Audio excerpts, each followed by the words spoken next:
자, 어제 첫날 청문회 여파도 오늘까지 이어지고 있습니다. 특히 강선우 여성가족부 장관 후보자가 청문회에서 SBS가 단독 보도했던 보좌진 갑질 의혹에 대해서 해명을 했는데 이 해명에 대해서 또 추가로 이야기가 나오면서 논란이 계속되고 있습니다.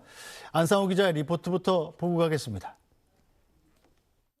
우선 쓰레기 처리 문제와 관련해 강선우 후보자는 택배 상자나 전날 먹고 남은 음식을 차에 갖고 탄 적이 있다며 이전과 다른 해명을 내놨습니다.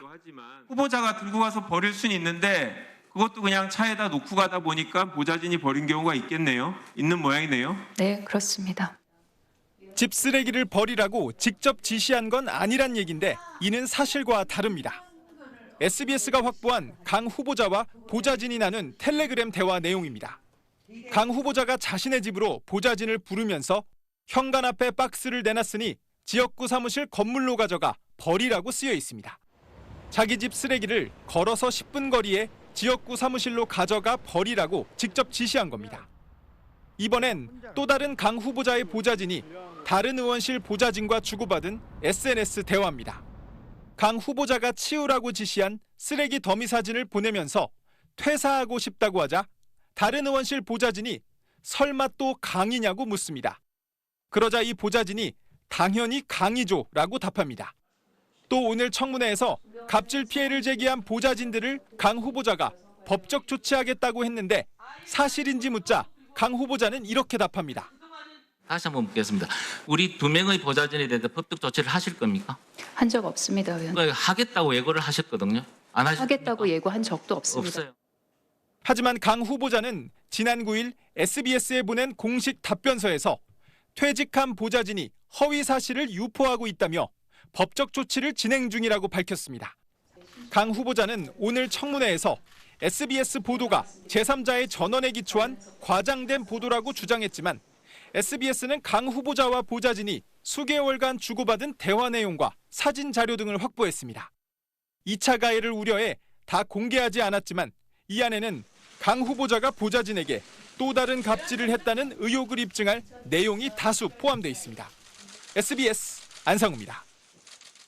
네, 그리고 SBS의 보도 이후 청문회에서 거짓 해명에 대한 지적이 이어지자 강 후보자는 기억이 미치지 못한 부분이 있다면서 재차 고개를 숙였습니다.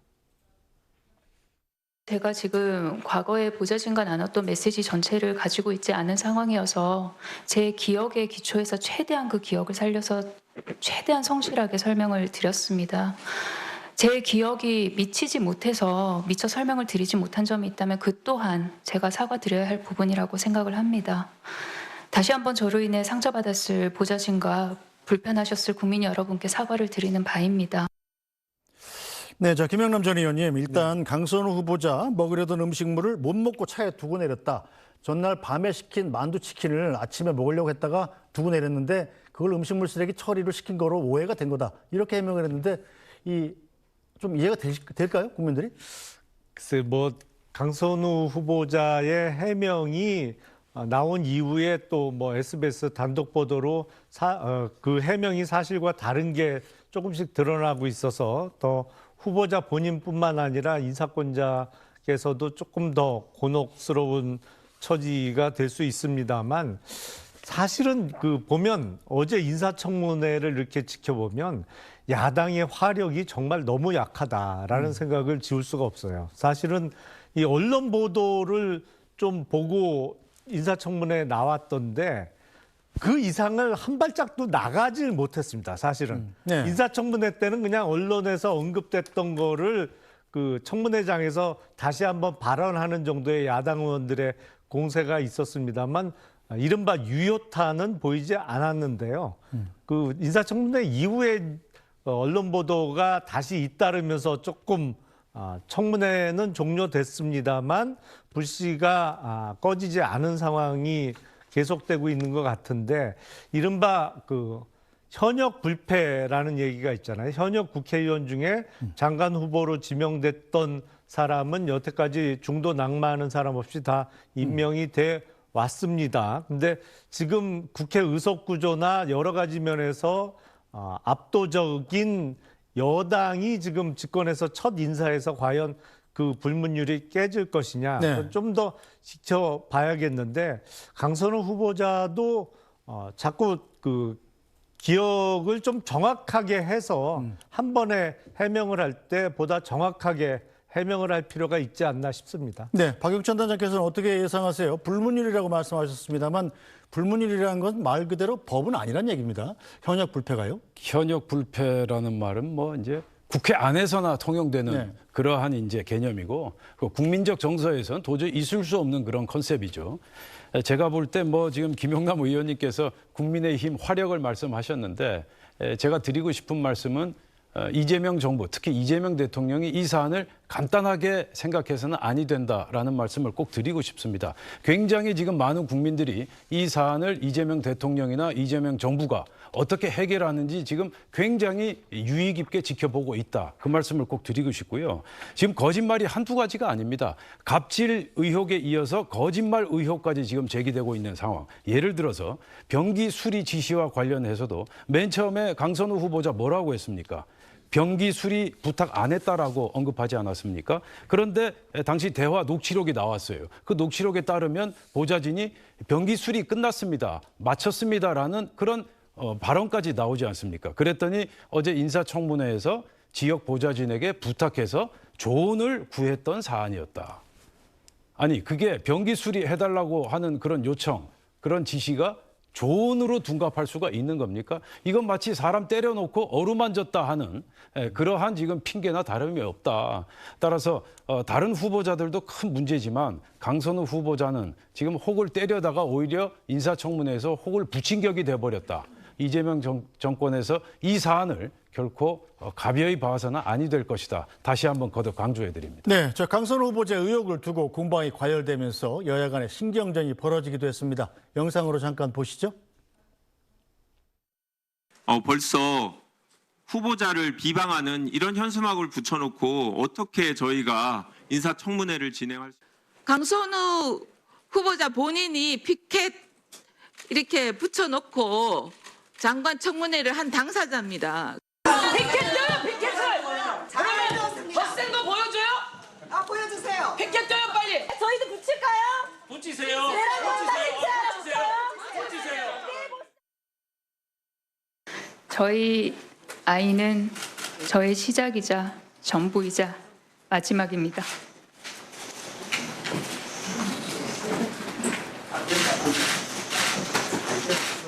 그러지 마세요.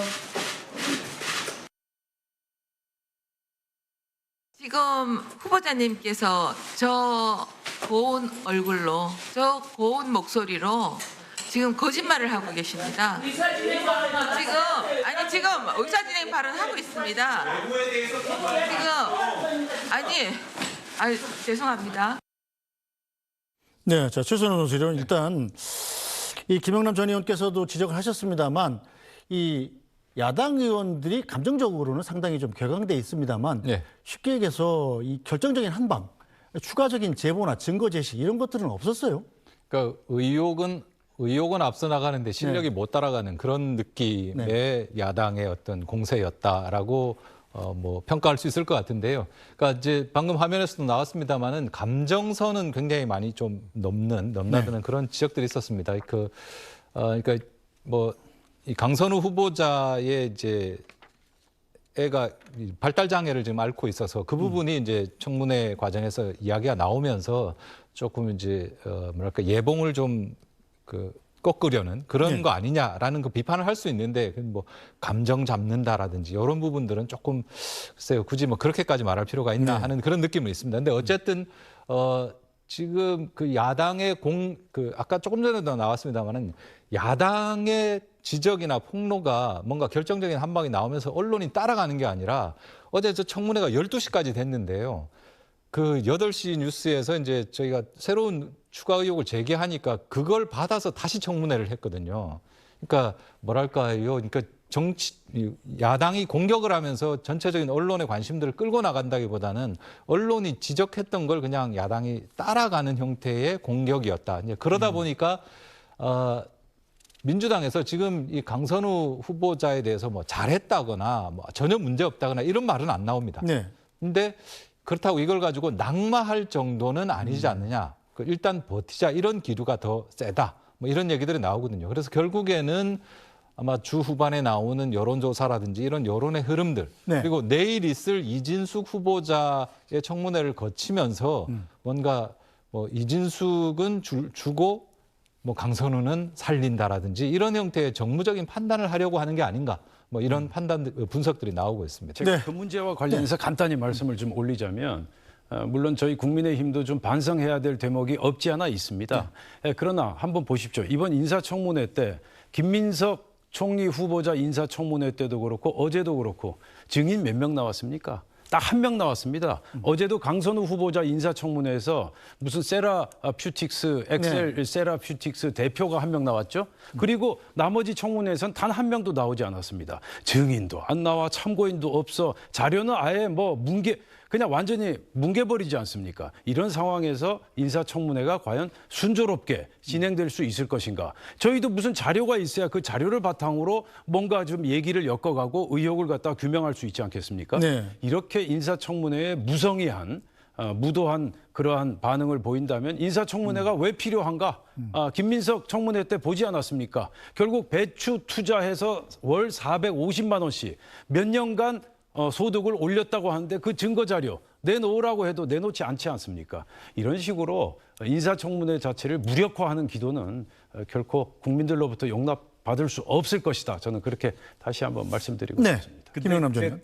저도 이제 사실은 그 국민의힘 쪽에 몸담고 있을 때 그런 작업을 해봤습니다만 그 전에 뭐 장관 후보자가 자료 제출을 성실히 해서 아니면 증인이 많이 채택돼서 그 증인의 입을 통해서 낙마의 결과가 나온 적은 없고요. 사실은 야당이 조금 일을 잘한다고 하면 가장 문제가 되고 있는 이번 주에만 16명의 장관 후보자 인사청문회가 있는데 사실은 집중을 해야죠. 그래서 TF를 꾸리고 그리고 자료 수집을 야당 자체적으로 하다 보면 이런저런 제보도 많이 들어오고 자료가 많이 들어옵니다. 그걸 갖고 사실은 야당 쪽에 인사청문 관련한 대응팀에서 먼저 선도적으로 치고 나가면 언론사에서 그 기사를 받고 이런 식으로 하면서 결국에는 어떤 총리와 달리 법적인 제한이 없는 장관의 임명에 있어서 낙마의 결과를 갖고 오는 것은 국민 여론이거든요. 근데 그 국민 여론을 지금 야당은 전혀 선도적으로 끌고 가는 면은 전혀 없어 보입니다. 그건 뭐 후보자의 자료 제출이 부실해서 못하고 있다. 그거는 이유가 되기가 어려울 것 같습니다. 네. 근데 지금 본질을 놓치면 좀 안 된다고 생각하는데 그 야당이 제대로 공격 못하고 뭐 이런 부분들 맞는데요. 근데 본질은 그 국무위원 후보자가 거짓 해명을 한 게 아니냐. 그리고 이후에 추가적인 의혹 보도가 이어지는 데 대해서 제대로 좀 설명을 못하고 있는 부분. 이 부분에 대해서 여당이 정확한 판단을 내리는 것이 여당뿐만 아니라 대통령실에서 정확한 판단을 내리는 것이 그게 본질적인 것 같고요. 그러니까 뭐 특히 이제 보좌관 해당 폭로했던 보좌관에 대해서 법적 대응을 한다 만다 이거는 이 말이 바뀌는 것 같은 게 뭐냐면 강선우 후보자가 처음 이 문제에 잡았던 대응 기조가 지나가면서 여론이 안 좋아지니까 대응 기조가 바뀐 거거든요. 그래서 어제 청문회 때부터는 그냥 납작 엎드려가지고 잘못했다, 미안하다, 뭐 심심한 사과 이렇게 나온 겁니다. 그래서 그 전까지의 대응 방식과 어제 청문회 때 대응 방식의 차이가 나면서 지금 생기고 있는 문제들이거든요. 그래서 저는 이런 뭐랄까요 문제들에 대해서 여당이 좀 제대로 된 설명, 그러니까 야당을 상대로 한 설명이 아니라 국민을 상대로 제대로 된 설명을 하는 것이 좀 필요하지 않은가 이런 생각을 합니다. 네, 강선우 여가부 장관 후보자에 대한 청문회는 끝났습니다만 오늘 8시 뉴스에서도 역시 SBS가 강선우 후보자에 대한 단독 보도 내용을 준비하고 있으니까요. 어떤 내용이 나올지 좀 기대가 됩니다. 지켜보고 국민 여론의 향방을 봐야 될 것 같군요. 지금 상황은 야당보다 SBS가 훨씬 무서운 상황인데요. 여당 입장에서는. 어쨌든 8시 뉴스에 나오니까요. 지켜봐 주시죠. 자, 이 내일은 이제 이진숙 교육부 장관 후보자의 청문회가 예정이 되어 있습니다. 자, 그런데 이진숙 교육부 장관 후보자의 청문회가 시작되기도 전에 이 범학계 국민검증단에서 이진숙 후보자의 논문 검증 결과를 발표했는데 이 후보자는 교육계 양심 회복과 이재명 정부의 성공을 위해서 자진 사퇴해야 된다 이런 결론을 내렸습니다. 자, 최선호 논설위원, 예. 이 어떤 내용이길래 이런 자진 사퇴하는 하라 이런 결론이 나왔나요? 그 이제 국민검증단이 과거에 김건희 씨의 논문 표절 의혹도 지적했던 그런 네. 단체입니다. 그래서 뭐 단체 성격에 대해서는 이제 이런 정도라고 판단하시면 될 것 같고 그 검증에 참여한 연구진이 한 10명 정도 되는데 네. 10명이 이 이진숙 후보자가 발표한 논문 146편인가 이걸 검증을 해보니까 16편 정도에는 그 연구윤리를 위반했다고 볼 수 있는 소지가 심대하다. 네. 그래서 표절률이 뭐 한 4%에서 최대는 한 50%가 넘는 것까지 있습니다. 일반적으로 보면 요즘에는 그 논문을 쓰면 이렇게 이 사이트에 넣어 보면은 표절률이 얼마다라는 판단이 되는 그런 사이트까지 있거든요. 그래서 카피킬러인가 하는 프로그램 있죠. 예. 그렇습니다. 그래서 거기에 보통 기준이 한 20% 정도입니다. 네. 20%를 넘어가면 이건 사실상 논문을 뺏긴 거 아니냐 이렇게 네. 보는 거거든요. 그래서 그렇게 연구윤리에 문제가 있는 그런 그 논문이 한 16편 정도 된다라고 밝혔습니다. 그래서 이 부분은 이 자체가 좀 상당한 그 파장이 있을 것으로 예상이 되고 내일 그 이진숙 후보자에 대한 청문회가 예정돼 있는데 여기에서도 마찬가지로 이 부분이 주요하게 이제 논거로 쓰이면서 상당히 비판이 될 것으로 예상이 됩니다. 네, 저 김영남 전 의원 어떻게 보십니까? 다름 아닌 교육부 장관 후보자가 논문 표절을 이렇게나 많이 했다는 것 큰 문제 아닐까요? 사실은 그렇습니다. 네. 말씀대로 다른 부 장관 출신이거나 적어도 이제 학자 출신이 아닌 다른 그 전문직에 종사하던 사람이라면 오히려 논란이 조금 작아질 수 있겠습니다만 교수 출신의 교육부 장관 후보자이기 때문에 논문 표절 문제에 좀 더 심각성이 있지 않나 싶은데요. 그러지 않아도 지금 이진숙 후보자의 논문 표절 문제와 관련해서 제가 아주 가까운 그 대학 교수분한테 한번 그 물어봤어요. 네.